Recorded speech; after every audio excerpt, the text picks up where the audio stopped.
तो आगे बढ़ रहे अपन, अभी देखने वाले हैं revision of the estimated useful life of the properties plant and equipment. ये रिवीजन का मतलब क्या होता है, क्या समझते हो आप? ओके, रिवीजन को मैं थोड़ा सिंपल वर्ड में बोलता हूं, रिवाइज करना। What is the meaning of revised? Change करना। कि जो आपने पहले एस्टिमेट लिया होगा, अभी वो एस्टिमेट कुछ काम का नहीं है, आपको लगता है कि अब थोड़ा गड़बड़ हो गया। फॉर एग्जाम्पल, जब मैं ये एसी लेके आया, तो मान लेते हैं मैंने 1 लाख रुपए का एसी लिया। कितने का लिया? और मुझे लगा कि एक नॉर्मल एसी आराम से 10 साल चलता है, 10 ईयर। तो इसके हिसाब से हर साल का मुझे 10,000 का डेप्रीशिएशन चार्ज करना चाहिए। मैंने 3 साल तक इस एसी को यूज किया, मतलब 1 लाख में से 30,000 रुपए का डेप्रीशिएशन मैं ऑलरेडी चार्ज कर चुका हूं। आज इसकी वैल्यू बचती है 70,000। कितनी बचती है? ये समझ में आया? जो कि आने वाले 10,000 के 7 साल में खत्म हो जाएगा। फिर आया तुम्हारा बैच, और तुम्हारा बैच में जब देखो एसी हर 5 मिनट में चालू होता है और हर 5 मिनट में क्या होता है? बंद होता है। कभी बेचारा फ्लैप ऊपर होता है, कभी नीचे होता है, ठीक है। कभी कभी कोई गुस्से में आके इसको एसी को लात भी मार के जाता है, कोई मुक्का मार देता है, कोई कुछ फेंक देता है। हाँ, तो अब ये एसी बोलता है कि मैं तो दम तोड़ूंगा, मैं ज्यादा जी सकता, इन लोगों ने मेरा हरेसमेंट कर लिया है, तो मैं ज्यादा जी पाऊंगा नहीं। जब देखो चालू करते हो बंद करते हो, हर 5 मिनट में चालू करना है, बंद करना, हर 5 मिनट में ये क्या है रे? तो परेशान हो गया, बोला मैं अब मरूंगा। तो भी बोलता है मैं 2 साल जी के मैं मर जाऊंगा। कितना साल जीऊंगा मैं? आने वाले 2 साल और जीऊंगा, फिर मैं मर जाऊंगा। अब अगर हमने सेम बेसिस रखा, जैसे 70,000 है, तो हमारे दिमाग में 7 साल और था। और अभी एसी कितना बोल रहा है बेचारा, मैं कितना जीऊंगा? 2 साल। तो क्या आप सेम बेसिस पे डेप्रिसिएशन चार्ज कर सकते हो? क्या वो सही होगा? नहीं, क्योंकि अगर तुमने 10,000 चार्ज किया तो 2 साल के बाद 50,000 का वैल्यू बचेगा, पर क्या रियल में ये बचेगा 50,000 का? नहीं। तो क्योंकि ये लाइफ जो थी ना वो एस्टिमेट बेस पे होती है, तो इसको अपन चेंज कर सकते हैं। अब जब चेंज करेंगे तो कैसे करेंगे वो देखिए। तो ये बोलता है जिस दिन तुम चेंज कर रहे हो पहले उस दिन का वैल्यू निकालो। तो जिस दिन आपको चेंज करना है उस दिन का वैल्यू निकालिए। कितना वैल्यू उस दिन का? 70,000। अब ये बोल रहा है कि अब देखो कितना इसका लाइफ बचा है वो बताओ। अब बताओ, आज से अगर मैं काउंट करूंगा तो कितने साल चलेगा? 2 साल। तो अब मैं डिवाइड बाय 2 कर लूंगा, 2 साल में खत्म हो जाएगा। तो बताओ 35,000 इस साल और 35,000 नेक्स्ट ईयर में, 2 साल में खत्म। इसे बोलते हैं रिवीजन ऑफ लाइफ। तो क्या करना है? क्या इसका इफेक्ट रेट्रोस्पेक्टिव होगा कि प्रोस्पेक्टिव होगा? प्रोस्पेक्टिव। रेट्रो मतलब पुराना कुछ नहीं करना है। जिस दिन आपको लग रहा है कि मुझे चेंज करना है, पहले उस दिन का वैल्यू निकालिए, ठीक है। और उसके बाद आपको न्यू सम शुरू करना है। जैसे मान लो यहाँ पे मैंने 70,000 वैल्यू निकाल दिया चेंज करने के टाइम पे। अब ये मानिए कि आज ही मैंने कैसे ली, इसकी लाइफ 70,000 वैल्यू कॉस्ट है और उसकी लाइफ 2 साल है, तो मैं कैसे डेप्रिसिएशन चार्ज करता? 70,000 डिवाइड बाय 2, खत्म। अच्छा, क्वेश्चन बोल रहे कि पहले स्क्रैप वैल्यू नहीं था, अभी स्क्रैप वैल्यू है, तो कोई बात नहीं, 70,000 माइनस जो भी स्क्रैप वैल्यू डिवाइड बाय 2 करूंगा। इसे बोलते हैं रिवीजन। क्या ये तुमको समझ में आया? इसी के ऊपर तुम्हारा ये इलस्ट्रेशन नंबर 11 है। क्या बोलता है इलस्ट्रेशन 11, वो देख लीजिए। And machine costing 6 lakh is depreciated on the straight line basis, SLM। आपको डेप्रिसिएशन चार्ज करना है SLM बेसिस पे, अज्यूमिंग 10 ईयर वर्किंग लाइफ। कितनी इसकी लाइफ है? 10 साल। And the nil residual value, उसका लाइफ में कितना एंड में स्क्रैप वैल्यू बचेगा? 0, ठीक है, फॉर 3 ईयर्स। आपने 3 साल तक निकाल दिया। अब ये क्या बोलता है? The estimate of remaining useful life after 3rd year. 3 साल के बाद तुमको लगा कि भैया ये इतना नहीं चलेगा, अभी कितना चलेगा? रीअसेस एट 5 ईयर, 5 साल ही चलेगा। तो ये बोल रहा है कि 4th ईयर का डेप्रिसिएशन निकालो। तो अब कैसे करना है वो देखिए। क्वेश्चन नहीं समझा?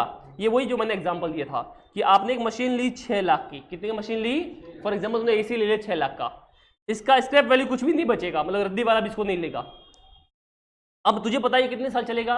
10 साल, ठीक है। 3 साल तुमने चलाया, 3 साल के बाद तुझे लगता है कि अब 10 साल, मतलब जो 10 में से 3 गया तो 7 साल चलना चाहिए, पर ये बोलता 7 नहीं चलेगा, अभी कितना चलेगा? 5 ही। तो ये लाइफ में चेंज हुआ कि नहीं हुआ? पहले लग रहा था 10 साल, 10 में से 3 चला गया तो 7 साल चलना चाहिए था, बस 7 नहीं, ये कितना बोल रहा है? 5 साल चलेगा। तो अब इसको कैसे करेंगे वो समझना है, ठीक है। मैंने क्या बोला? जब भी ऐसा कोई रिवीजन होता है तो पहले उस दिन का वैल्यू निकालो।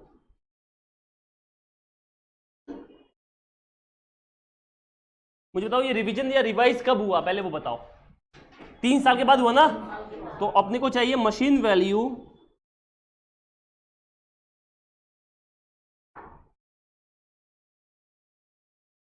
After 3 year. पहले 3 साल के बाद मशीन का वैल्यू निकालिए, आफ्टर 3 ईयर मशीन का वैल्यू निकालना है।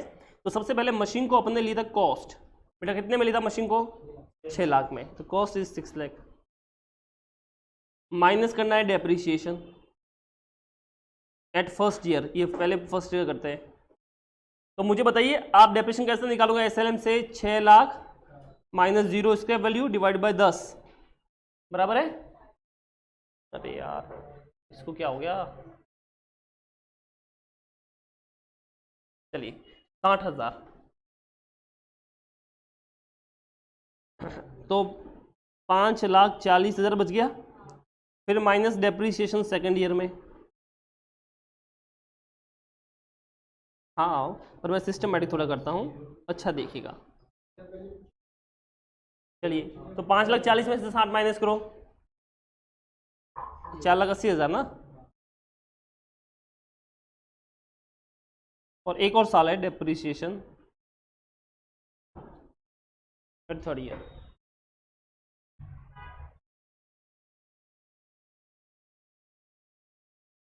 चलिए अरे यार चलिए, तो उसके बाद एक और 60,000 यहाँ से माइनस होगा। तो मुझे बताइए कितना वैल्यू बच गया? 4,20,000। This is the value of machine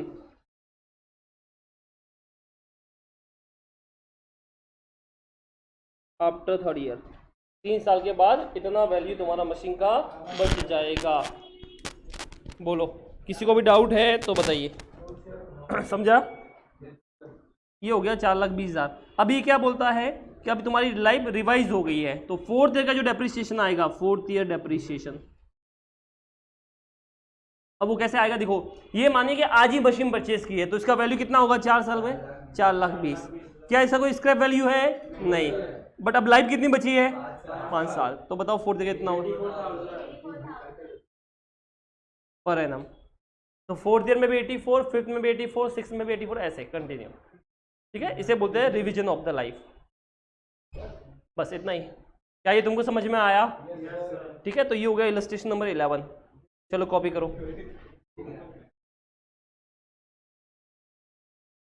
ठीक है, लगेगा ना, क्यों नहीं लगेगा? पुराना नहीं लगेगा, नया लगेगा ना। 84,000 किस चीज का निकाला अपन ने?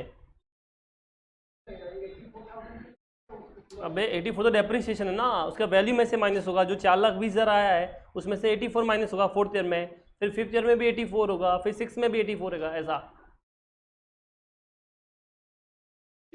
हाँ ठीक है, तो ये हो गया तुम्हारा इलस्ट्रेशन नंबर 11। अभी अपन बात करते हैं एक और कॉन्सेप्ट की, जिसका नाम है रीवैल्यूएशन।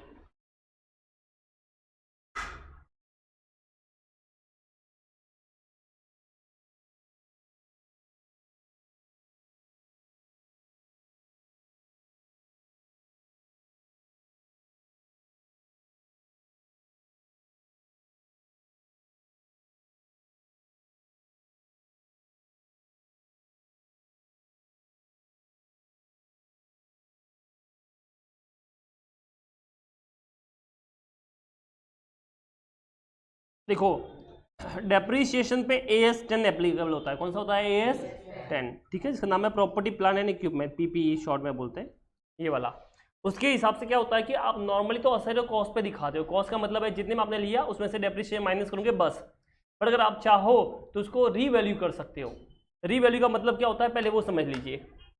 फॉर एग्जाम्पल मैंने ये AC परचेज किया 1 लाख का, मैंने फर्स्ट ईयर में 10,000 का डेप्रीशिएशन चार्ज किया तो 90 बच गया, और सेकंड ईयर में 10 और चार्ज किया तो कितना बच गया? 10 और, तो 80 बच गया लास्ट में। बट मार्केट में ये AC 50 में मिलता है। टेक्नोलॉजी चेंज हो गई, नए AC आ गए, कंपटीशन बढ़ गया, तो 50,000 में मिलता है। बट मेरी बुक में कितने में दिख रहा है? 80,000 पे, और वो उसके हिसाब से बराबर था। तो अभी AS10 क्या बोलता है कि अगर आपको ऐसा लगता है कि आपका जो बुक्स में जो वैल्यू दिख रहा है और जो मार्केट में प्राइस है वो बहुत ज़्यादा डिफरेंस है, छोटा मोटा चलेगा कि मार्केट में प्राइस है 85,000, मैं दिखा रहा हूँ 80 पे, या मार्केट में प्राइस है 70,000, मैं दिखा रहा हूँ 75 पे या 80 पे, तो ये छोटा सा डिफरेंस है। पर बहुत बड़ा डिफरेंस होता है। तो उस केस में आप चाहो तो असेट को रीवैल्यू कर सकते हो। क्या कर सकते हो? रीवैल्यू मतलब उसके मार्केट प्राइस पे आप दिखा दोगे जो मार्केट में प्राइस है। समझ में आया? बट इससे कुछ रूल है। पहला रूल कि अगर आपने एक बार ये मॉडल फॉलो कर लिया तो फिर जितनी भी असेट है आपके पास में सेम कैटेगरी में मतलब क्या होता है कि जितने भी एसी है तुम्हारे पास में, सब एसी को रीवैल्यू करना पड़ेगा, चाहे वो एसी इधर हो, भाईंदर हो, वसई हो, कहीं पे भी हो।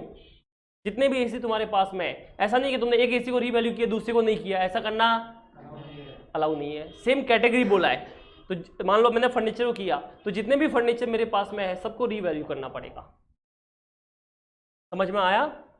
मतलब ऐसा हो गया कि अगर मैंने कोई रूल लेके आया सीए फाउंडेशन के लिए, तो वो जितने भी सीए फाउंडेशन के अपने बच्चे हैं सबके ऊपर एप्लीकेबल होगा, चाहे वो वसई हो, भाईंदर हो, कहीं पे भी हो। बस सीए इंटर अलग कैटेगरी है तो उसके ऊपर नहीं। सीए फाउंडेशन एक अलग कैटेगरी है, सीए इंटर अलग कैटेगरी है। तो सीए फाउंडेशन पे एप्लीकेबल हो गया तो जितने भी सीए फाउंडेशन के बैच है सबके ऊपर होगा। ऐसा नहीं कि सिर्फ भाईंदर पे कर रहा हूँ वसई को छोड़ रहा हूँ, या वसई को कर रहा हूँ भाईंदर को छोड़ रहा हूँ, ऐसा करना नहीं है। तो रीवैल्यूएशन का पहला रूल क्या हो गया कि जब भी आप कर रहे हो तो जो भी कैटेगरी है उन सब पे आपको रीवैल्यूएशन रूल फॉलो करना पड़ेगा। समझ में आया? अब सर ये रीवैल्यूएशन कैसे करना है, हर साल करना है कि 3 साल में कि 5 साल में करना है? तो ये बोलता है कि अगर तुम्हारी जो आइटम है उसकी जो मार्केट प्राइस है बहुत ज़्यादा फ्लक्चुएट होती है तो हर साल करो, और थोड़ी कम फ्लक्चुएट होती है मतलब कमी होती है तो हर साल में अगर 3 साल या 5 साल में एक बार कर लो तो भी चलेगा। जैसे फॉर एग्जांपल अभी देखो, जैसे मान लेते हैं कि मेरे क्लास में बच्चे एडमिशन लेते हैं तो मुझे पता है कि हर साल ऑलमोस्ट एस्टिमेट है 40 बच्चों का बैच रहता है, तो कभी 38 रहते हैं, कभी 35 रहते हैं, कभी 42 रहते हैं। तो क्या ये फ्लक्चुएशन बहुत ज़्यादा है कि कम है? कम है। बट मान लो मेरा सीए फाउंडेशन बैच है, मैं सोच रहा हूँ 40, कभी 100 आ जाते हैं, कभी 10 आ जाते हैं, बहुत ज़्यादा हो गया। तो अगर आपकी कोई आइटम है जिसका मार्केट प्राइस में बहुत ज़्यादा ऊपर नीचे होता है तो आपको फिर हर साल करना चाहिए। फॉर एग्जांपल जैसे मेरे पास कोई लैंड पड़ा है, ठीक है, या कोई बिल्डिंग है, तो बिल्डिंग में फ्लक्चुएट बहुत ज़्यादा होता है कि भाई लास्ट टाइम तो बिल्डिंग के भाव 30 लाख थे, इस बार 35 लाख हो गए, तो ये प्राइस कम ऊपर नीचे होता है, ज़्यादा होता है, ज़्यादा। बट फॉर एग्जाम्पल मेरे पास जैसे कैमरा है तो ये कैमरे के भाव इतने नहीं बढ़ते। तुमको पता है आज से 1 साल पहले भी कैमरे के भाव 1-2 हज़ार रुपये का फर्क था, और आज भी उतना ही है, और उससे पहले भी उतना ही था, तो 1000-2 हज़ार का फर्क होता है। तो ये क्या बहुत ज़्यादा है कि कम है? कम है। समझ में? इसमें इतना ज़्यादा फ्लक्चुएशन नहीं होता, जबकि लैंड और बिल्डिंग के भाव में क्या होता है, बहुत ज़्यादा फ्लक्चुएशन होता है। समझ में आया? फॉर एग्जाम्पल अभी रिसेंटली एक न्यूज़ आई है कि बोलते हैं ना कि ऐसे मतलब बोलते हैं ना अपन क्या आलिशान घर जो होते हैं उनकी जो प्राइस इंक्रीज निक्रीज हुई है, उसमें मुंबई जो है ऑल ओवर वर्ल्ड में 4th नंबर पे है। कौन से नंबर पे है? 4th नंबर पे। मतलब कि लास्ट टाइम जो घर मिल रहा था 1 करोड़ में, आज वो घर मिल रहा है 1 करोड़ 40 लाख में। 40% की इंक्रीज हुई है 1 साल के अंदर। तो ये क्या, ये फ्लक्चुएशन छोटा है कि बहुत बड़ा है? बहुत बड़ा है। अब मैं इस टैब की बात करता हूं। ये जो टैब है ये लास्ट ईयर में 35,000 का था, अभी 32,000 का है। तो क्या इसमें फ्लक्चुएशन बहुत ज्यादा हुआ कि कम हुआ है? कम हुआ है। तो अगर मैं टैब का रिवैल्यूएशन कर रहा हूं तो मैं 3 साल में करूंगा तो भी चलेगा, क्योंकि इनका इतना ज्यादा फ्लक्चुएशन होता नहीं है। बट मैं बिल्डिंग का कर रहा हूं तो फिर मुझे हर साल करना पड़ेगा, क्योंकि मुझे वो तुम्हें पता है बहुत ज्यादा फ्लक्चुएशन हो रहा है ऐसा। ठीक है? अब जब भी आप रीवैल्यू करोगे तो क्या होगा, तो आप रिवैल्यूएशन 2 तरह से कर सकते हो, या तो लाइफ में फर्स्ट टाइम कर रहे हो, कैसे कर रहे हो, या एक बार ऑलरेडी पहले हो चुका, अभी 2nd year 3rd year 4th year ऐसे है। तो अगर मैं लाइफ में फर्स्ट टाइम रिवैल्यूएशन कर रहा हूं,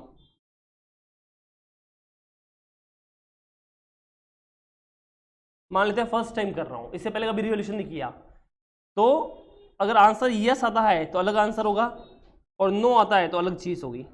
तो मैं पहले ये बता रहा हूं कि यस हम लाइफ में फर्स्ट टाइम रिवैल्यूएशन कर रहे हैं, आज से पहले कभी रिवैल्यूएशन किया हुआ नहीं है। तो 2 चीज हो सकती है, या तो असेट का वैल्यू इंक्रीज होगा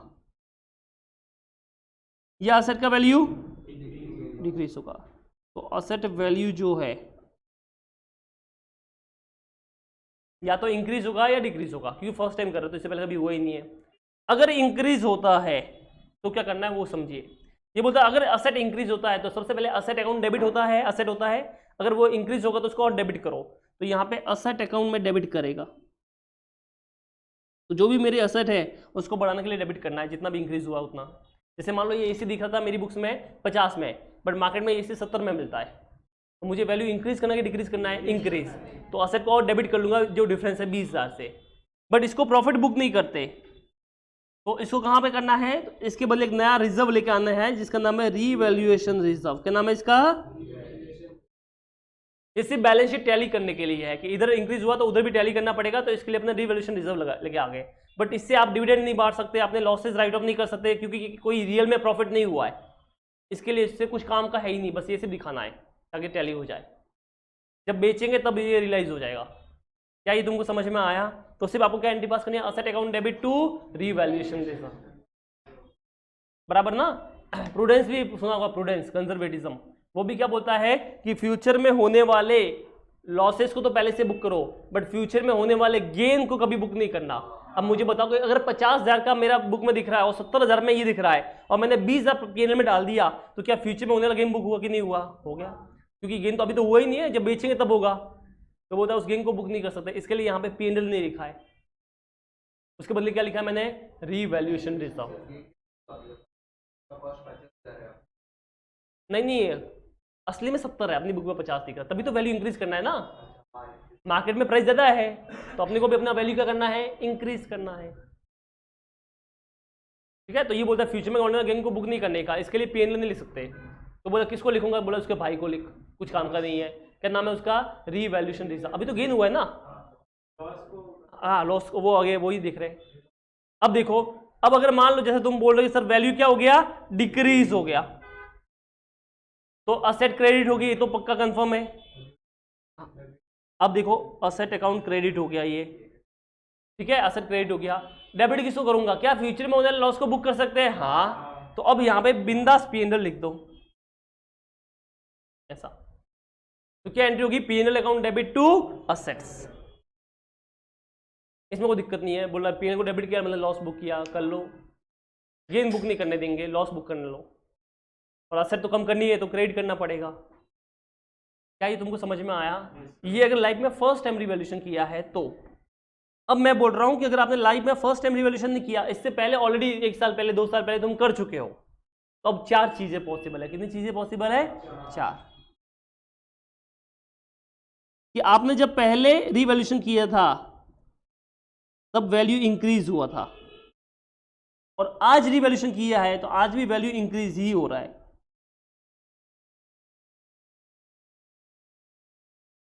क्या बोल रहा हूं? आज से 2 साल पहले तुमने असेट का वैल्यू देखा था, तो तुम्हारी बुक में 50 था और मार्केट में 70,000 का वैल्यू था, तो आपने उसको रिवैल्यूएशन किया होगा तो 70 पे लेके आ गए। आज 2 साल के बाद फिर चेक किया तो अपनी बुक में 70 दिख रहा है, बट मार्केट में 1 करोड़ हो गया, 1 लाख हो गया, तो फिर से इंक्रीज हो रहा है। तो पहले भी इंक्रीज था, अभी भी क्या है? तो सेम रूल वापस फॉलो करना है, सेम एंट्री वापस हो जाएगी। तो ये देखो, ये सेम एंट्री यहाँ पे वापस करनी है। क्या एंट्री होगी? Asset account debit to revaluation, जो पहले किया वो सेम करना है। हाँ, ऐड कर लेंगे, असेट में डिक्रीज इंक्रीज कर लेंगे। ठीक है, अभी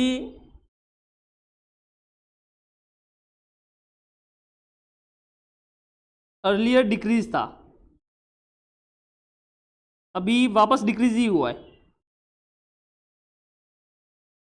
पहले लॉस हुआ था और आज भी क्या हुआ है? तो क्या जो पहले किया वो सेम चीज तो हो रही है, तो जो पहले किया था वो सेम एंट्री पास करनी है आपको। क्या एंट्री होगी? PNL account debit to asset, same entry, कोई अलग दिमाग चलाना ही नहीं है। समझ में आया ये वाला? मजा कब आएगा? हाँ, अब तुम समझ गए। अर्लियर इंक्रीज, नाउ पहले गेन हुआ था और अभी लॉस हो गया है। तो एक चीज तो पक्की है कि अभी तो डिक्रीज हो रहा है ना असेट का वैल्यू, तो अभी जब डिक्रीज हो रहा है तो बेटा तुमको टू असेट तो लिखना ही है, इसमें तो कोई प्रॉब्लम है ही नहीं कि असेट का वैल्यू कम हो रहा है तो टू असेट करना पड़ेगा। पर ऊपर लॉस पहले बुक मत करो, रुको, लॉस बुक करने से पहले ये देखो क्या लास्ट टाइम इसके ऊपर लॉस था, गेन था, गेन। तो जब गेन था तो तुमने कौन से अकाउंट में डाला था? रीवैल्यूएशन रिजर्व में। तो क्या अपनी बैलेंस शीट में रीवैल्यूएशन रिजर्व होगा कि नहीं होगा? होगा। तो ये बोलता है पहले उस रीवैल्यूएशन रिजर्व को हटाओ, तो हम पहले रीवैल्यूएशन रिजर्व को डेबिट कर लेंगे, तो ये रीवैल्यूएशन रिजर्व उतना हट जाएगा।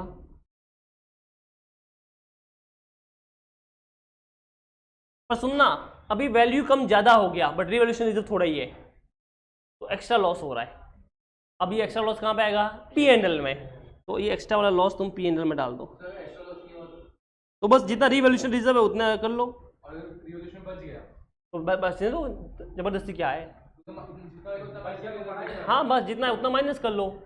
मान लो 100 का रिवैल्यूएशन रिजर्व पड़ा है, लॉस 80 का ही हो रहा है, तो 80 का लॉस रिवैल्यूएशन में से काट लिया, तो कितना रिवैल्यूएशन बच गया 20। रहने दो, नेक्स्ट डे काम आएगा। समझ में आया। पर लॉस हो रहा है 120 का, तो रिवैल्यूएशन रिजर्व तो 100 ही है।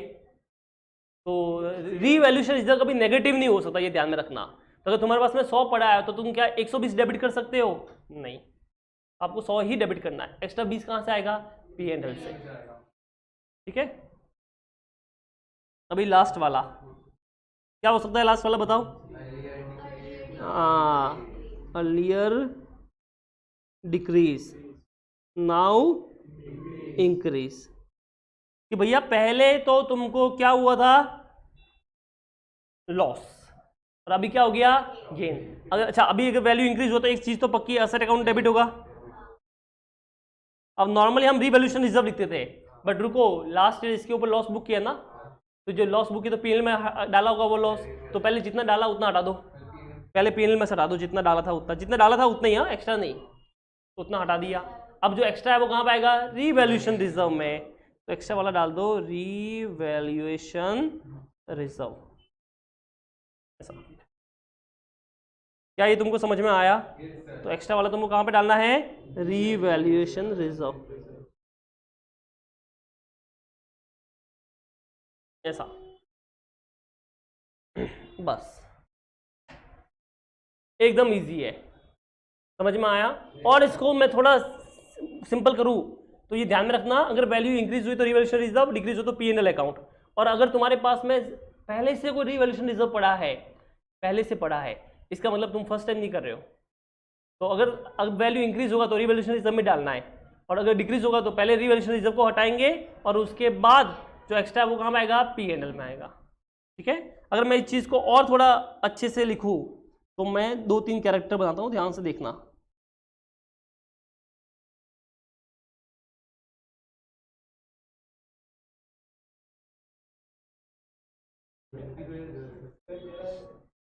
देखो ये है गोलू, कौन है ये? ठीक है।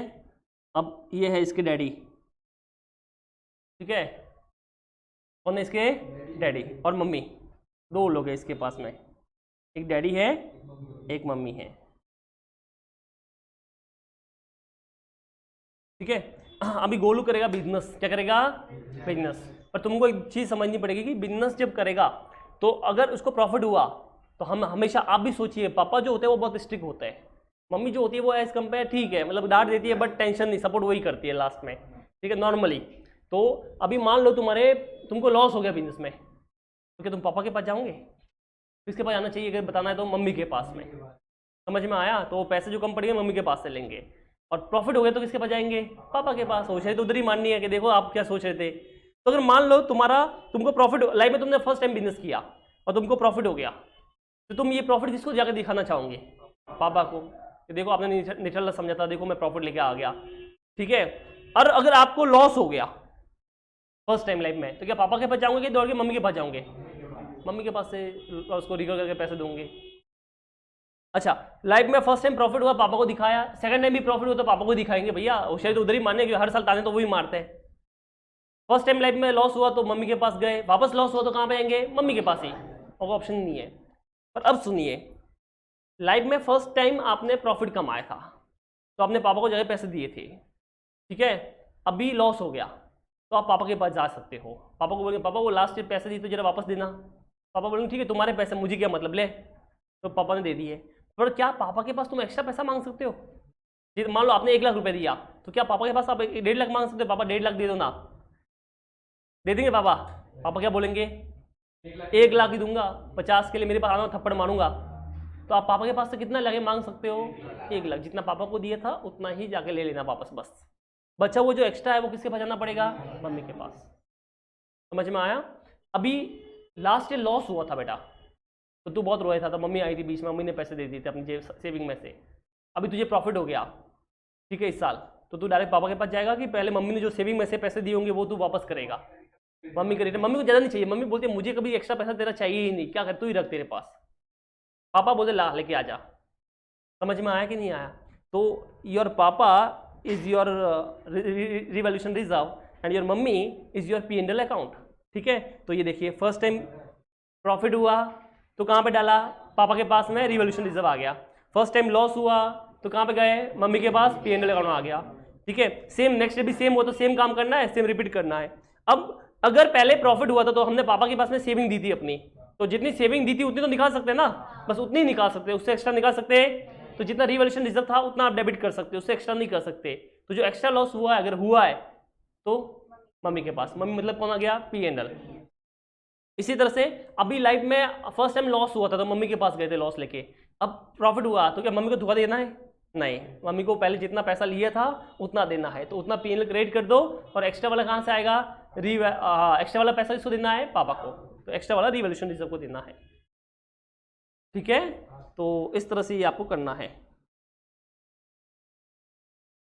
बस खत्म, इतना ही था इसका। बोलिए क्या ये तुमको समझ में आया, किसी को भी डाउट है तो आप बोल सकते हो, समझा? चलो कॉपी कर लो। चलिए ठीक है, तो क्वेश्चन कर लेते हैं इसके ऊपर। पहले ये वाला क्वेश्चन करते हैं।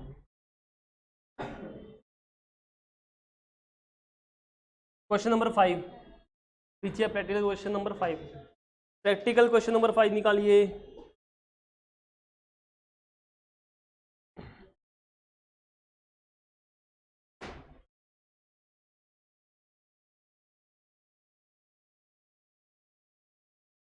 ठीक है, पेज नंबर है आपका 5.28। चलो, amazing group had a property plant equipment with the book value of 35 lakh. Book में कितना वैल्यू दिख रहा है, 35 lakh. On 31 December 2019 the balance of the revaluation reserve is 3 lakh. तो कितना रिवैल्यूएशन रिजर्व पड़ा है तुम्हारे पास में, 3 लाख। तो क्या ये फर्स्ट टाइम ऑलरेडी हो चुका है? As a part of their practice of revaluing the asset on yearly basis, another revaluation was carried out on 31st December 2019. Evaluate the impact of revaluation if the fair value or the result. तो ये बोला अगर मान लो market price इतना हुआ तो क्या होगा, पहले बोला 37 लाख, तो 35 लाख बुक वैल्यू था, 37 अभी हो गया, तो वैल्यू इंक्रीज है कि डिक्रीज है, इंक्रीज 2 लाख का। तो क्या एंट्री पास होगी बताओ, asset account debit 2 lakh to revaluation reserve, पहले भी रिवैल्यूएशन में था अभी भी कहाँ आएगा, रिवैल्यूएशन में। ठीक है, दूसरा 33 लाख हुआ तो वैल्यू इंक्रीज है डिक्रीज है, डिक्रीज, तो डिक्रीज होने पे अगर रिवैल्यूएशन रिजर्व है तो जितना रिवैल्यूएशन रिजर्व है पहले उसको डेबिट करो। सो आपके पास 3 लाख का रिवैल्यूएशन पड़ा है, लॉस 2 लाख का ही है, तो आराम से हो जाएगा। तो revaluation reserve account debit 2 lakh का टू असेट। यहाँ पे कोई P&L लिखना, पापा को लास्ट टाइम 3 लाख दिए थे, तो क्या अभी मम्मी के पास जाऊंगा मांगने के लिए, नहीं, 2 लाख ही तो चाहिए, ले लेंगे। ठीक है, 1 लाख का बैलेंस पड़ा रहेगा, रहने दो। तीसरा 31 लाख, अब गड़बड़ हो गया। अगर मैं बैलेंस शीट ड्रॉ करूं तो यूं समझिए, ये बैलेंस शीट तुम्हारा, ये RR मतलब रिवैल्यूएशन रिजर्व पड़ा है 3 लाख का। ठीक है, इधर तुम्हारे पास में ऑलरेडी असेट है। अब ये बोल रहा कि इधर आपको असेट का वैल्यू इंक्रीज करना है, क्या करना है, इंक्रीज। तो अगर मान लो यहाँ पे फर्स्ट वाले केस में अपने को असेट का वैल्यू 37 पे लेकर था, तो 2 लाख का इंक्रीज करना था, तो इधर भी तो बेटा 2 लाख कर दूंगा, तो टैली हो गया। समझ में आया ये वाला। दूसरा असेट का वैल्यू डिक्रीज करना है, क्या करना है, तो अगर ये बोल रहा है कि असेट का वैल्यू आपको 33 लाख लेकर आना है तो 2 लाख से डिक्रीज करना है, तो मैं 2 लाख से तुम्हारा रिवैल्यूएशन रिजर्व हटा देगा, 1 लाख बच जाएगा, बचे रहने दो। अपने को एंट्री पास से revaluation reserve account debit to asset करनी है। पर अभी ये क्या बोल रहा है, ध्यान से समझना कि आपका असेट का वैल्यू हो गया 31 लाख, मतलब जो डिक्रीज है वो कितने का हो गया, 4 लाख का। तो आपके पास रिवैल्यूएशन रिजर्व कितना पड़ा है, 3 लाख, तो रिवैल्यूएशन रिजर्व कितना हटेगा, 3 लाख का हटेगा। तो सबसे पहले रिवैल्यूएशन रिजर्व अकाउंट डेबिट हो जाएगा, और रिवैल्यूएशन रिजर्व उतना ही डेबिट हो सकता है जितना पड़ा है, 3 लाख। बट तुमको असेट की वैल्यू 4 लाख से कम करनी है, तो ये असेट अकाउंट 4 लाख का आएगा। तो अब एक्स्ट्रा का कहां से आएगा, P&L से। ऐसा बोलो, समझ में आया ये वाला? किसी को डाउट है तो आप बोल सकते हो। ठीक है, आंसर देख लीजिए, ये रहा। अगर फेयर वैल्यू देखो, वापस देख लेते एक बार, फेयर वैल्यू 37 लाख हुई तो क्या होगा, तो ये क्या बोला है कि आपके पास में ऑलरेडी रिवैल्यूएशन रिजर्व था, और अभी और एडिशनल 2 लाख का हो गया, तो ये 2 लाख का आप कहाँ पे डालोगे, रिवैल्यूएशन रिजर्व में, तो entry will be property plant equipment any fix asset account debit to क्या आएगा, रिवैल्यूएशन रिजर्व 2 लाख से। बट अगर तुम्हारी असेट की वैल्यू 33 लाख होगी, पहले 35 थी, का 2 लाख से कम हो गई, तो ये 2 लाख कहाँ पे डालोगे, रिवैल्यूएशन रिजर्व में, तो ये रिवैल्यूएशन रिजर्व अकाउंट डेबिट हो गया टू प्रॉपर्टी प्लांट इक्विपमेंट हो गया। पर अगर ज्यादा कम होगी 31 लाख होगी, तो यू हैव ओनली 3 लाख का रिवैल्यूएशन रिजर्व, वैल्यू 4 लाख से कम करनी है, तो to property plant equipment 4 lakh आएगा, बट रिवैल्यूएशन रिजर्व 3 लाख ही पड़ा है, तो एक्स्ट्रा कहाँ से आएगा, 1 लाख पीएनएल से। बोलो समझ में आया? ये ऊपर पूरा एक्सप्लेन किया है और नीचे एंट्री पास की है। हाँ, एग्जाम में आप एंट्री लिख देना, ठीक है। नहीं बेटा, ऑलरेडी असेट का वैल्यू तेरे पास बुक में है ना, तो अभी सिर्फ इंक्रीज डिक्रीज से करेगा ना, पूरा डेबिट करे तो असेट 0 हो जाएगा, बराबर ना? समझा मैं क्या बोला? अगर मान ले तेरे बुक में 35 लाख से है, अभी तू वापस एंट्री 37 लाख से कर ली, तो बुक में असेट 35 प्लस 37 हो जाएगी, तो सिर्फ इंक्रीज या डिक्रीज वैल्यू से ही करना है, पूरे से करना नहीं है, ठीक है। बताओ, किसी को भी डाउट है तो आप बोल सकते हो।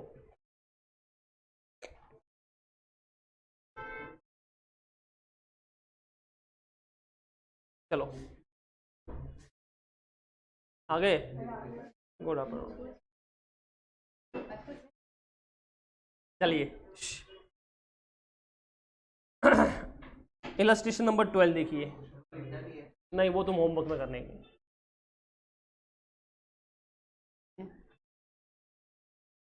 चलो चलो फटाफट, इलस्ट्रेशन नंबर 12।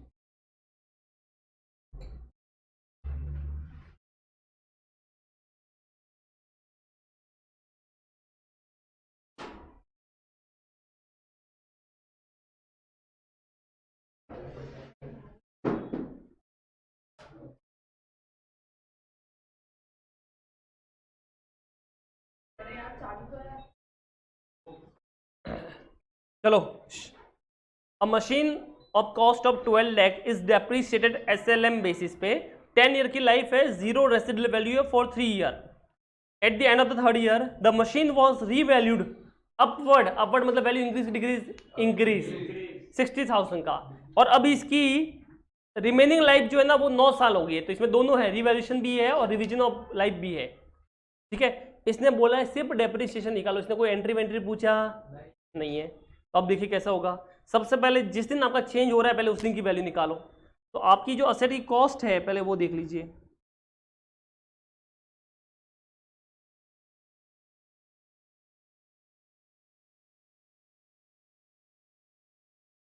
ठीक है। तो आपने असेट लिया 12 लाख में, कितने में लिया है, तो यहाँ पे कॉस्ट 12 लाख माइनस आएगा डेप्रिसिएशन। 3 साल तक तो हमको बड़ा आराम से किया हमने कि 12 लाख की लाइफ है, कॉस्ट है, 0 स्क्रैप वैल्यू, 10 साल की लाइफ है, तो हमने फर्स्ट में कितना डेप्रिसिएशन चार्ज किया होगा, 1,20,000 करो, माइनस कितना होता है 11, नहीं 11,80 कहाँ से आएगा, 10,80,000 ना,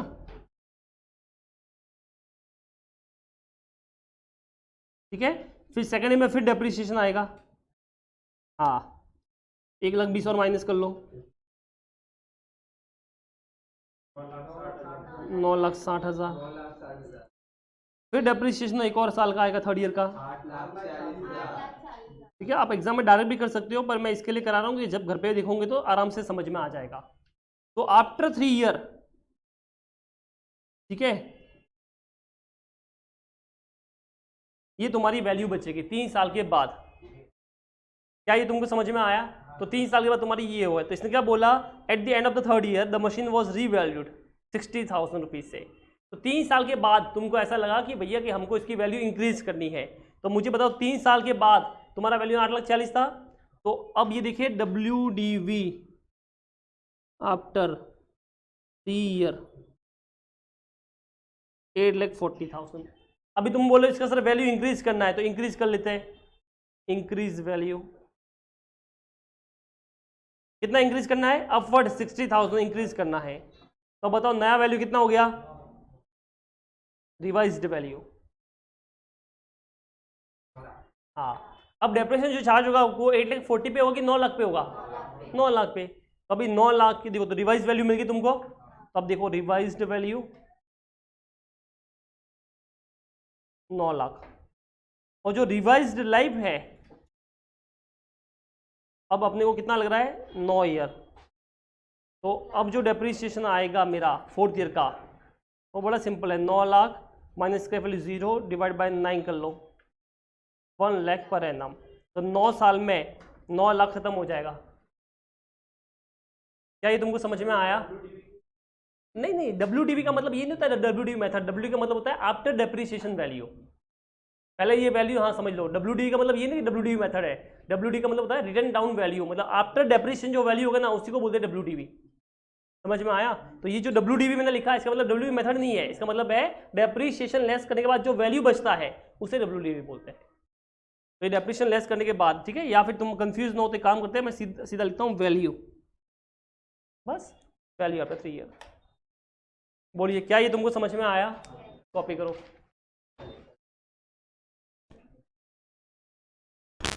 चलिए, तो इस तरह से ये आपके सारे इलस्ट्रेशन हो गए, राइट। अब प्रैक्टिकल क्वेश्चन पे आते हैं।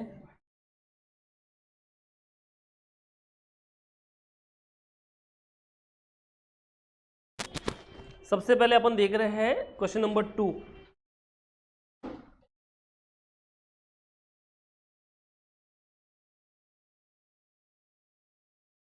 ठीक है, क्वेश्चन नंबर 2 निकालिए। क्या बोला इसके अंदर? The machinery account of the factory showed a balance of 19 lakh on 1 Jan 2019। Already तुमको ओपनिंग बैलेंस दे रखा है, कितना है? 19 लाख का। ठीक है, it's account were made up to 31 December each year. तो जैन टू दिसंबर तुम्हारा फाइनेंशियल ईयर है। And depreciation is on 10% per annum under the diminishing balance method, मतलब WDV से चार्ज करना है। 1 जून 2019 को, 1 जून 2019 को new machinery was acquired at cost of 2,80,000। आपने एक नया मशीन लिया है 2,80,000 का, और उसके इंस्टॉलेशन पे आपने 8,920 खर्चा किया है, तो ऐड हो जाएगा। ठीक है, आगे देखिए।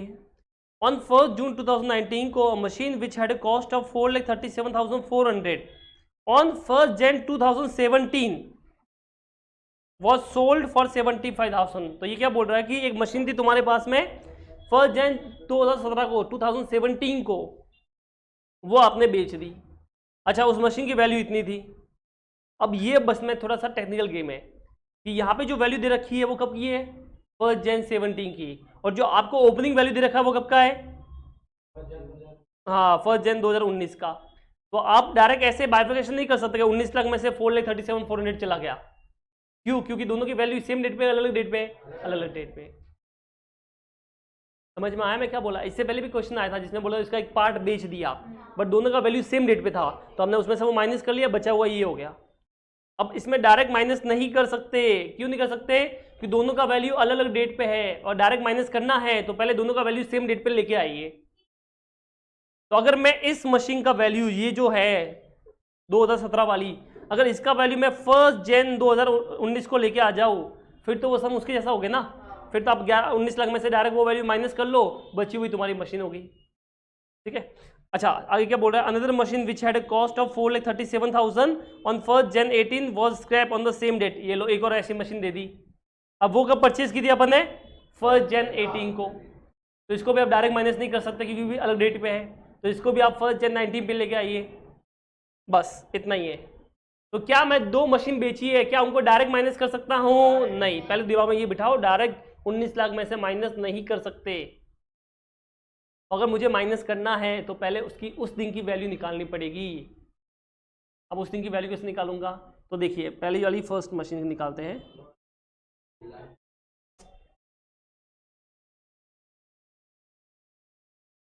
देखिए, सबसे पहले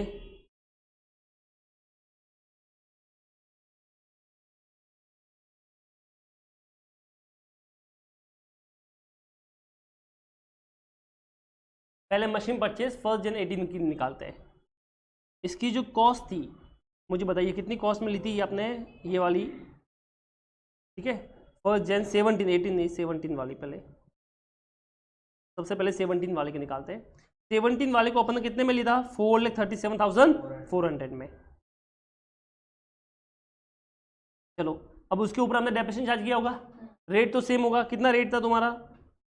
10% पर एनम WDV। तो मुझे बताओ, आपने फर्स्ट डे का डेप्रिसिएशन चार्ज किया होगा जो होगा 31 दिसंबर 2017 को। एट 10%। तो 43740 का डेप्रिसिएशन आपने चार्ज किया होगा, तो बताइए कितना वैल्यू बचता है? 393660 कितना?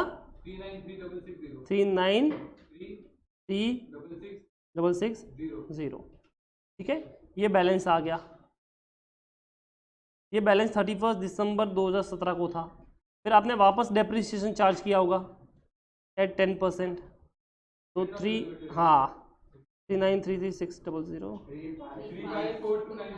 354294, ये 31 दिसंबर 2018 को आया होगा।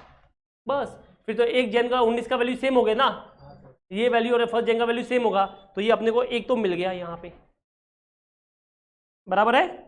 अब दूसरा मशीन सेम वैसे दूसरा मशीन निकालिए, तो मैं यहाँ पे दूसरा ले रहा हूँ, मशीन परचेज ऑन 1 जन 2018 को।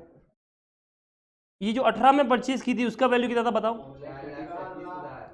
4,37,000। और हमने इसको पूरे साल यूज किया है, तो डेप्रिसिएशन 10% आ गया, 43700 3900। ये बैलेंस आ गया। ये बैलेंस कब आया? 31 दिसंबर 2018 को। तो मुझे बताइए क्या 31 दिसंबर 2018 का मुझे बैलेंस मिला कि नहीं मिला? मिल गया। और टोटल बैलेंस मुझे दे रखा है, समझिए 2 बैलेंस आपके सामने अभी आपने निकाले, तो मैं यहां पे लिख रहा हूं टोटल बैलेंस।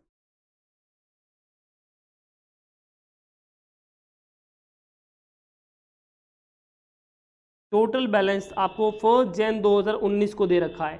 अब मुझे बताइए 1 जन 2019 और 31 दिसंबर 2018 सेम होता है कि नहीं होता है? सेम ही होता है ना, एक दिन जो कल रात को था वही था सुबह होगा, तो सेम वैल्यू हो गया। तो अब इन तीनों का मुझे बैलेंस सबका मिला के टोटल दे रखा है आपको, कितना बैलेंस था ओपनिंग? 19 लाख। अब 19 में से जो आपने 2 बेची है उसका वैल्यू तुमने निकाल दिया उसी दिन पे, सेम डेट पे, तो अभी आपने निकाला। इसको मैं बोलता हूँ मशीन 1। मशीन 1 चलो अभी देखिए, मशीन 1 का वैल्यू तुमने ऊपर निकाला अभी 3,54,294, बराबर है। मशीन 2 का वैल्यू भी तुमने निकाला,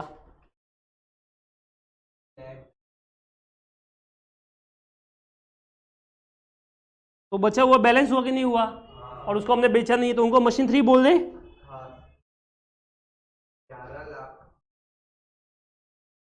बैलेंस आ गया, करो बैलेंस कितना आता है?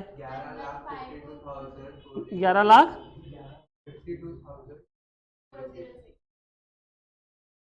हाँ, ये आगे तुम्हारा बी है, बी है मतलब बैलेंसिंग फिगर। तो आपने 19 लाख में से पहले वो माइनस किया, दूसरा माइनस किया, तो मशीन 3 का ऑटोमेटिक मिल गया। अब तो तीनों सेम डेट पे वैल्यू मिल गए। ये समझ में आया ना ये क्यों किया है? क्योंकि जो वैल्यू दे रखा वो अलग अलग डेट का है, तो मैंने पहले उसको खींच के यहाँ इस दिन तक निकाला, उसको खींच के इस दिन पे निकाला। अब कंपेयर कर सकते हैं, अब अपना टेबल बना सकते हैं अपन, मशीन 1, मशीन 2, मशीन 3, और फिर आराम से कर सकते हैं। मतलब वो टेबल बनाने से पहले अपने को ये एक्स्ट्रा करना पड़ा इस बार, क्योंकि जो डेट था, ये जो वैल्यू था 4,37,400 और 4,37,000 अलग अलग डेट पे था। आज से 2 साल पहले का था और आज से 1 साल पहले का था, तो फिर सबका मैंने वैल्यू आज निकाला, फिर कंपेयर किया कि हाँ 13 इतना, 13 इतना, 13 इतना। बोलो समझ में आया तुमको? ठीक है, अब अपना टेबल बना सकते हैं अपन आराम से। कैसे बनेगा टेबल वो देख लो। अच्छा एक और है ना, हाँ, तो वो 4 मशीन अपन कर लेंगे। Working note,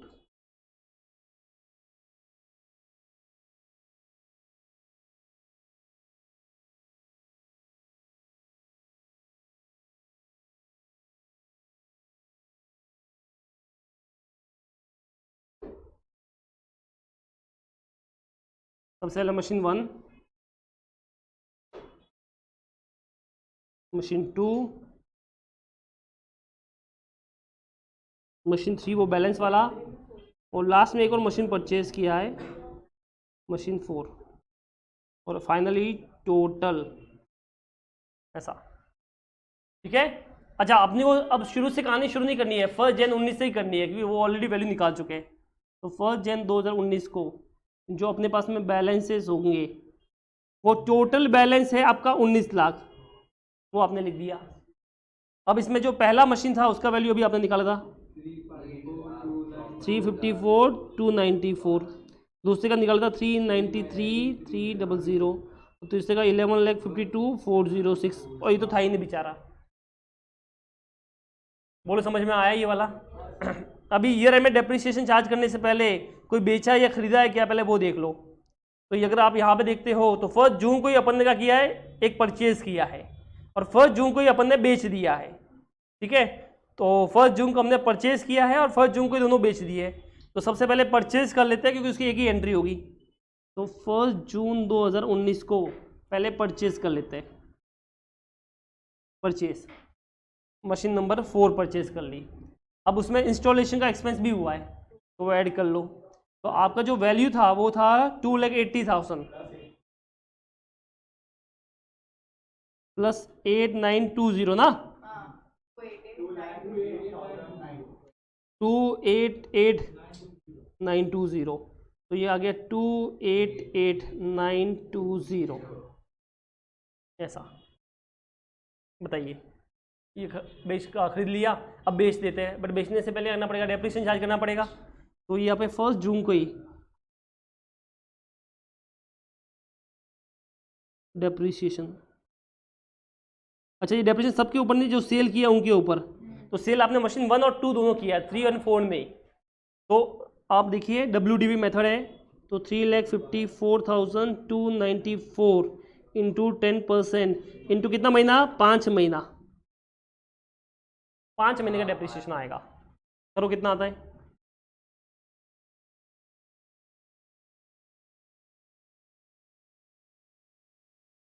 14,762। ठीक है, राउंड अप कर लेना।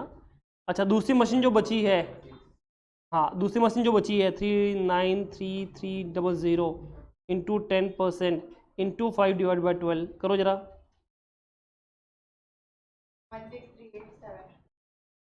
16387 तो 8 कर ले, इसको ज़्यादा बेटर रहेगा, 8 कर लीजिए। अब मुझे बताइए टोटल डेप्रिसिएशन कितना हुआ दोनों को मिला के, 3 नहीं 49 नहीं, मैंने ये डेप्रिसिएशन आ गया। बोलो समझ में आया तुमको ये वाला? अब देखिए आगे 2 मशीन चली गई, तो बताओ पहले इसका वैल्यू बताओ कितना बच गया मशीन 1 का।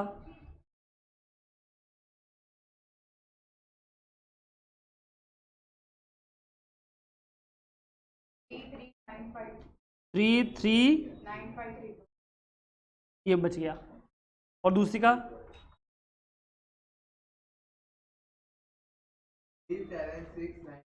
376,912, ये वैल्यू बच गया। अब देखिए जो पहली वाली मशीन है उसका टोटल वैल्यू तो इतना ही लेस होगा, बट उसको कितना पैसा मिला है वो देखिए। तो जो फर्स्ट वाली मशीन है उसका कितना पैसा मिला है वो क्वेश्चन में दे रखा है, 75,000। तो अपने बैंक में 75 आया होगा, ठीक है, ये पैसा बैंक में आया है। और दूसरा जो है ना उसको स्क्रैप हुआ ना, उसका कुछ भी नहीं मिला है, तो उसका 0 आया। तो टोटल तुम्हारे बैंक में कितना पैसा आ गया दोनों मशीन का, 75,000, ये तुम्हारे बैंक में आ गया दोनों मशीन का। और अब मुझे बताओ अगर 3,95,532 का इतना पैसा आया है तो कितना लॉस कितना हो गया, करो माइनस, 2,64,532, ये लॉस हो गया, लॉस माइनस ही होता है, और इसका तो पूरा ही लॉस हो गया। तो अब 2 क्यों करेंगे, दोनों लॉस को ऐड कर लेते हैं, तो ऐड कर लो दोनों लॉस को। 6,41,444 this is the total loss, बराबर ना। तो जब अपना टेबल बनाएंगे तो दोनों लॉस को साथ में ऐड कर लेंगे। आया समझ में ये वाला? अगर तुम लॉस और बैंक को ऐड करते हो तो एग्जैक्ट यही अमाउंट होता है दोनों का। देखो बैलेंस 3,39,532 प्लस 3,76,6,912 जो भी था, दोनों को ऐड करोगे तो एग्जैक्ट उतना ही होता है। बस हो गया। अभी क्या, अभी निकलेगा बैलेंस। अब देखो इसका भी कुछ बैलेंस नहीं बचा, इसका भी कुछ नहीं बचा, ये तो खत्म हो गए दोनों बेचारे। अब जो 2 बचे हुए हैं उनके ऊपर क्या आएगा, डेप्रिसिएशन आएगा ना। तो 31 दिसंबर 2019 को इनके ऊपर बचे हुए के ऊपर डेप्रिसिएशन।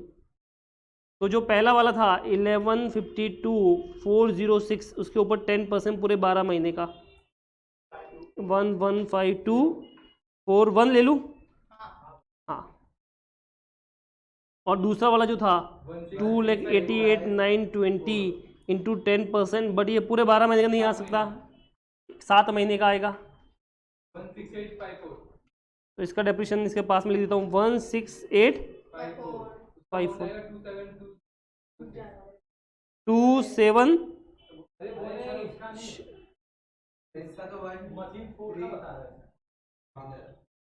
का बता रहा है लेस करने के बाद जो बैलेंस। नहीं नहीं, पहले टोटल डेप्रिसिएशन बताओ।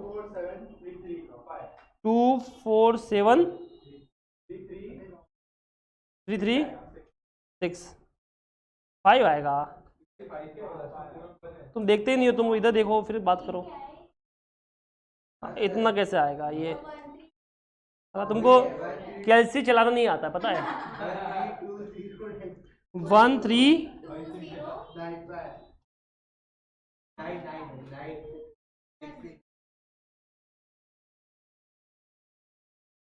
चलो अभी बैलेंस देख लो, लास्ट एंडिंग बैलेंस।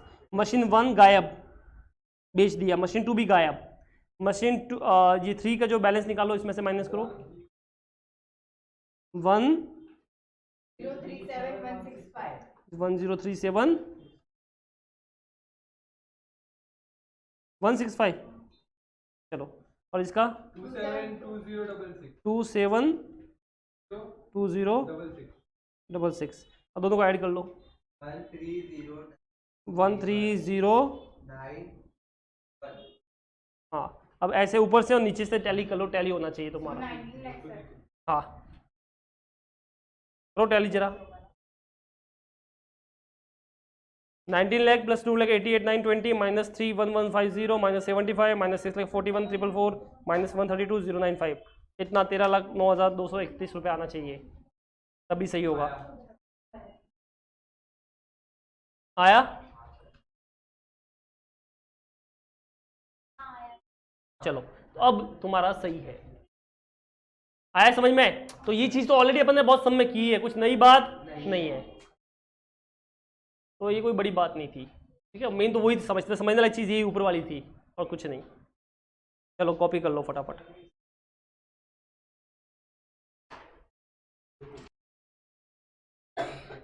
चलिए भाई, तो ये कौन सा हो गया तुम्हारा? लेजर अकाउंट देख लो, वो तुम्हारा होमवर्क रहेगा। ठीक है, बड़ा सिंपल है। सबसे पहले बैलेंस लिखोगे, फिर जो परचेज किया उसकी एंट्री होगी, फिर जब बेचा तो बाय बैंक में 75,000 आ गया, बाय लॉस तुम्हारा आ गया, बाय डेप्रिसिएशन आ गया, खत्म। ठीक है, उसके बाद अपन ने टोटल लॉस लिखा है, दोनों मिला के लिखा है, आप चाहे तो अलग भी लिख सकते हो। उसके बाद जो बचे हुए एसेट है उसके ऊपर डेप्रिसिएशन आएगा, और बस खत्म, क्लोजिंग बैलेंस आ गया। कितना क्लोजिंग बैलेंस था तुम्हारा?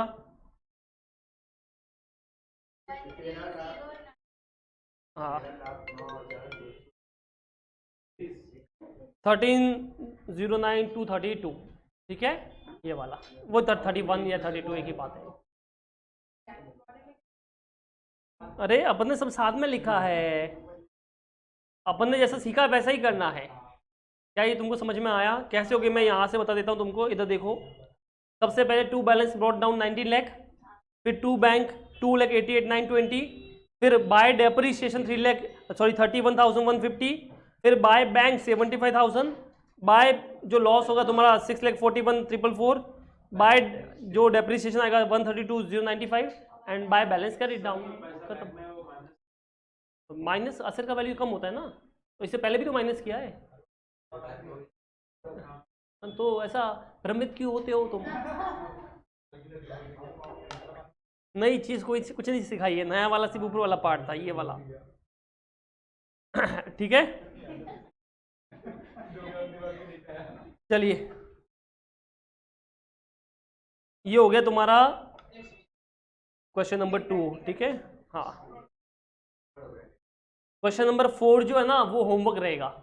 ये सेम वैसा क्वेश्चन है, वही रिवीजन ऑफ रिवैल्यूएशन वाला, तो ये ऑलरेडी हम कर चुके हैं ऐसा। ठीक है, 5th हो चुका है, 4th होमवर्क रहेगा। ठीक है, 6 भी होमवर्क था। अब बच गया 1 और 3। पहले 3 की बात करते हैं। 3 वाला देखिए, ये भी इजी है, ध्यान से देखोगे तो पता चल जाएगा तुमको। चलो the LG transport company purchase 10 truck, कितने ट्रक परचेज किए? 45 लाख में।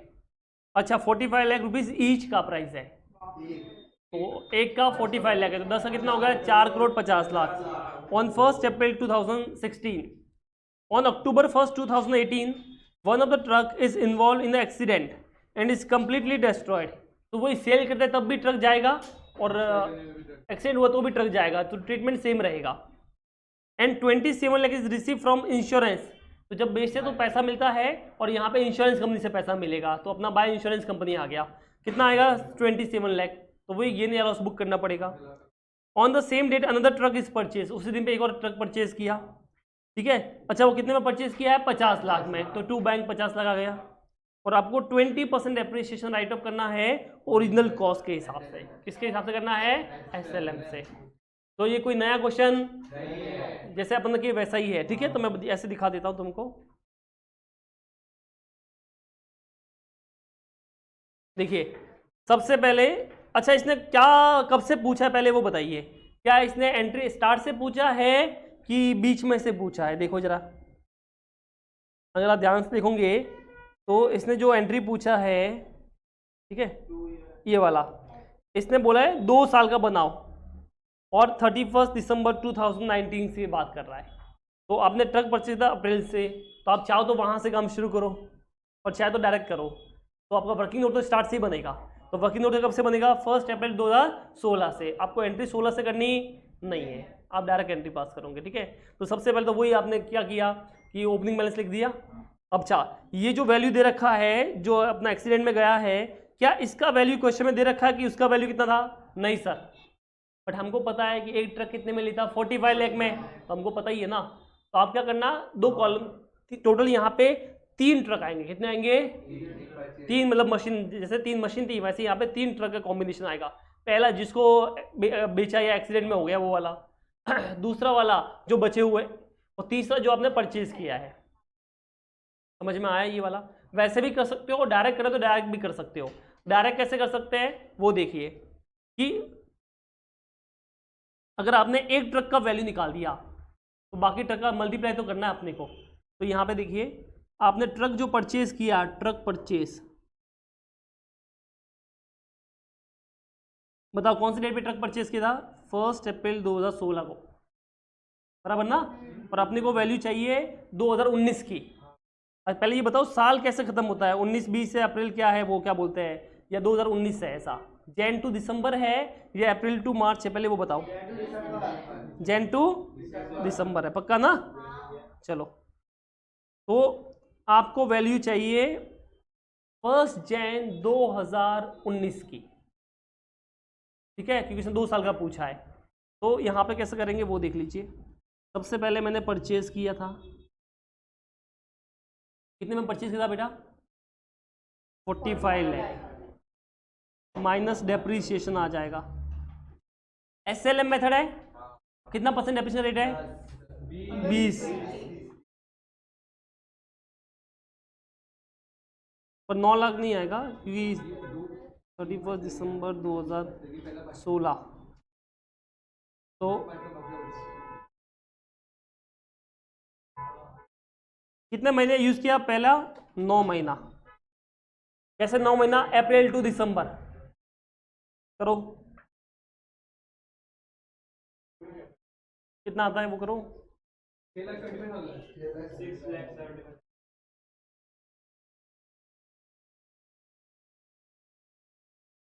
6,75,000, 38,25,000, ठीक है। ये बैलेंस बच गया। अभी वापस डेप्रिसिएशन आएगा 31 दिसंबर 2017 को। ये इस बार पूरा आएगा, ओरिजिनल कॉस्ट है तो पूरा आपको लेना है। 20% है तो 45 लाख पे 20% पूरा आ जाएगा 9 लाख का।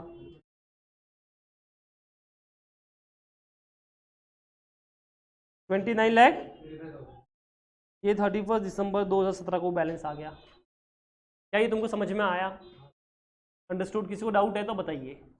पक्का सबको समझ में आया? ये तक यार, कौन सा क्वेश्चन था अपना ये?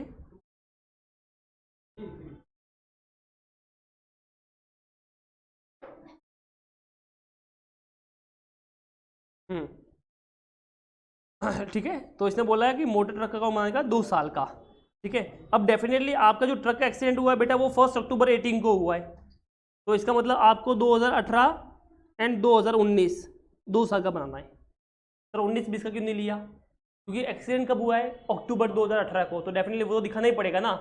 तो अपन जो बनाएंगे वो कौन सा बनाएंगे? 2018 वाला और 2019 का। तो अपने को जो वैल्यू चाहिए वो चाहिए 1 जनवरी 2018 का वैल्यू। तो यहाँ पे देखिए, अब मुझे बताइए ये 31 दिसंबर की रात का जो वैल्यू होता है वही तो 1 जनवरी का वैल्यू होता है, तो ये फर्स्ट सेम वैल्यू 1 जनवरी 2018 का वैल्यू सेम हो गया। तो अपनों को एक असेट का वैल्यू, एक ट्रक का वैल्यू मिल गया। अब इसके 2 पार्ट है, एक नो ट्रक है जो एग्जैक्ट सेम है जैसे पहले थे वैसे के वैसे, और एक ऐसा ट्रक है जो बीच में उड़ गया। तो अपन क्या करते हैं, यहाँ पे मैं ऐसा कॉलम बनाऊंगा, देखिए डेट, पर्टिकुलर्स, ठीक है, ट्रक जो एक्सीडेंट में चला गया, ठीक है, हाँ, जो डैमेज हो गया, और बचे हुए रिमेनिंग ट्रक, तो ये बचे हुए तुम्हारा रिमेनिंग ट्रक हो गए 9 ट्रक। ठीक है, तो ये एक ट्रक था और ये 9 ट्रक है, और उसके बाद एक और ट्रक एडिशनल किया, तो टोटल ये हो जाएगा तुम्हारा। तो यहाँ पे मैं सबसे पहले बैलेंस लिख रहा हूँ।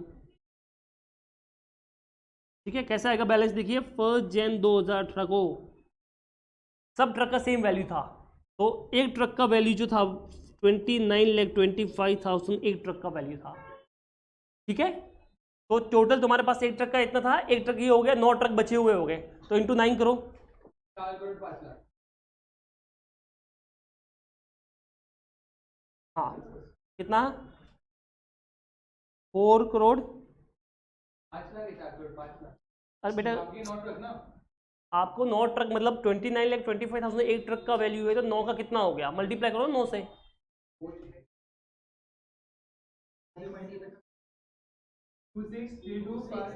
26,325,325,000 ये हो गया। ये तो परचेज ही नहीं किया था, तो बाद में किया है। तो अब मुझे बताओ 10 ट्रक का वैल्यू कितना हो गया? देख लो एक बार, ये टोटल 10 ट्रक का वैल्यू हो गया। क्या ये तुमको समझ में आया? अभी एक ट्रक बीच में चला गया तुम्हारा, तो उसका डेप्रिसिएशन आएगा। कौन सी डेट पे गया है ट्रक तुम्हारा? 1 अक्टूबर 18, तो इसके ऊपर आएगा डेप्रिसिएशन। नंबर 1 ट्रक था 29,25,000 इंटू 20% इंटू कितना महीना? फ्रॉम जैन टू सितंबर, 9 महीना। अक्टूबर की 1 तारीख है तो मत लेना। 4,38,750 ये डेप्रिसिएशन हो गया, 4,38,750। हाँ SLM है, सॉरी।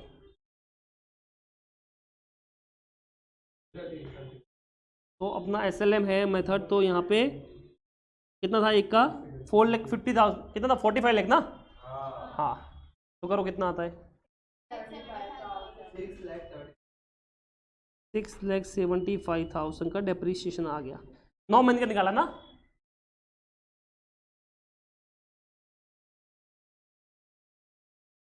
चलिए, अभी इस ट्रक को कितना वैल्यू बचा है वो बताइए।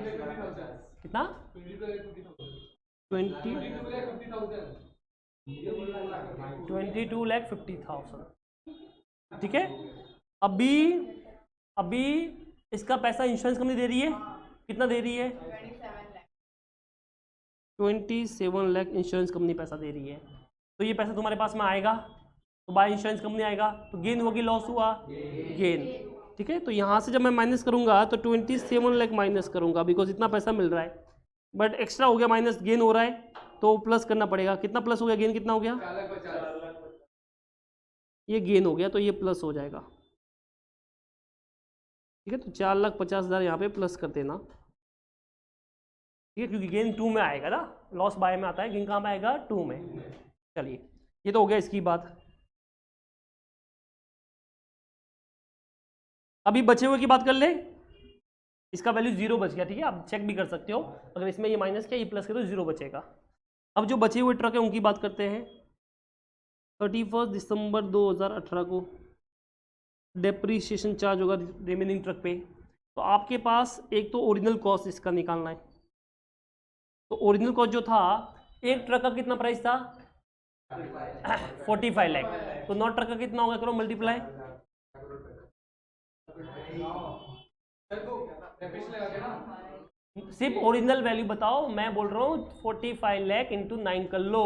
4 लाख 4 करोड़ 5 लाख। अरे 50 लाख 4 लाख कैसे होगा ये? 5 लाख होगा। 5 लाख तो 4 करोड़ 5 लाख है। 05 चलो बताइए।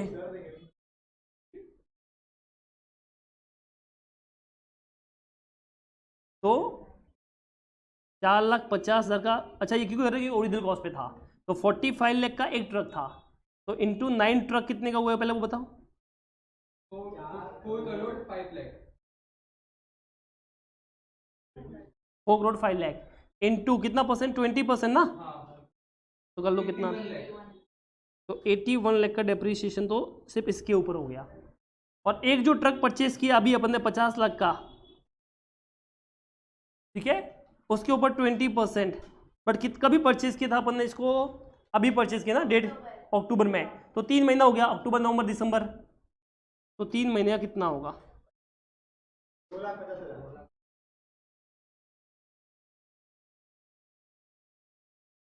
हाँ 2,50,000। अब दोनों को ऐड कर लो,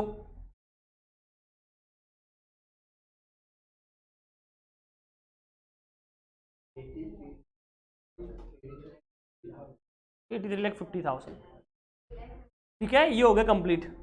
अभी ये साल खत्म हो गया, अभी आप इनका बैलेंस निकाल सकते हो। सर वो 1 करोड़ 82 लाख 25,000। इसका गया 1 करोड़ 82 लाख 25,000। 25,000 बराबर ना। अभी इसका माइनस करो, ये जो थर्ड ट्रक था ना अपना, कितने में परचेज किया था अपन ने, हाँ तो अब लिख लिख देते हैं, लिख देते हैं।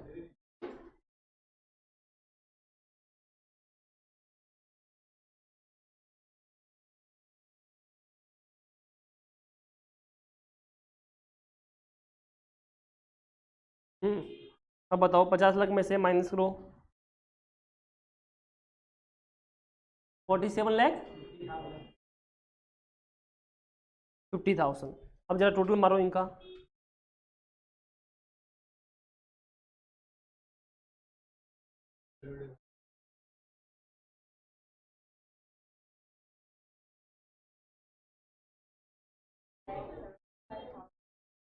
टू करोड़ 29 लाख, 2 करोड़ 29 लाख 75,000। ठीक है, ऐसे ऐसे टैली होना चाहिए, एक बार देख लो।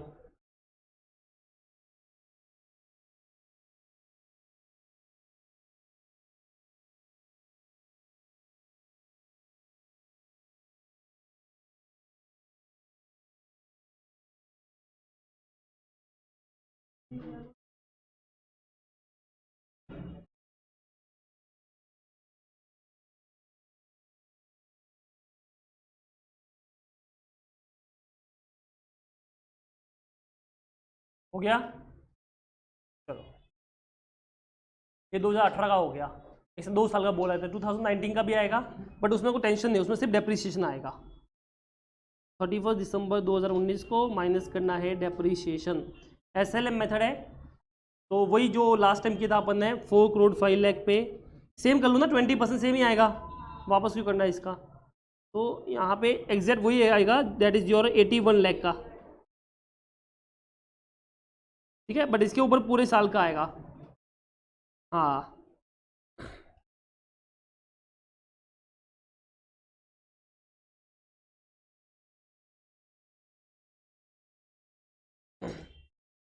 ये जो था 50 लाख इंटू 20% पूरे साल का कितना होता है, नहीं 50 लाख पे तो कितना आएगा, 10 लाख ना, 10 लाख 10 लाख 91 लाख,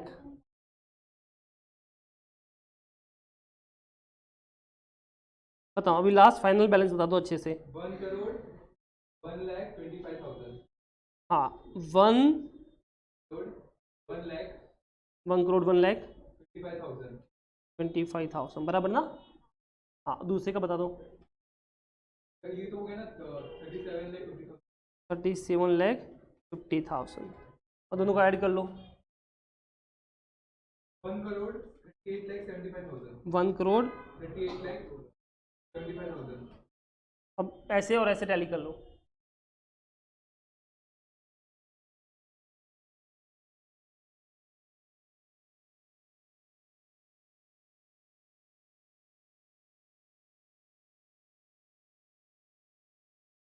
अब देखो एंट्री 2 मिनट में कर सकते हो।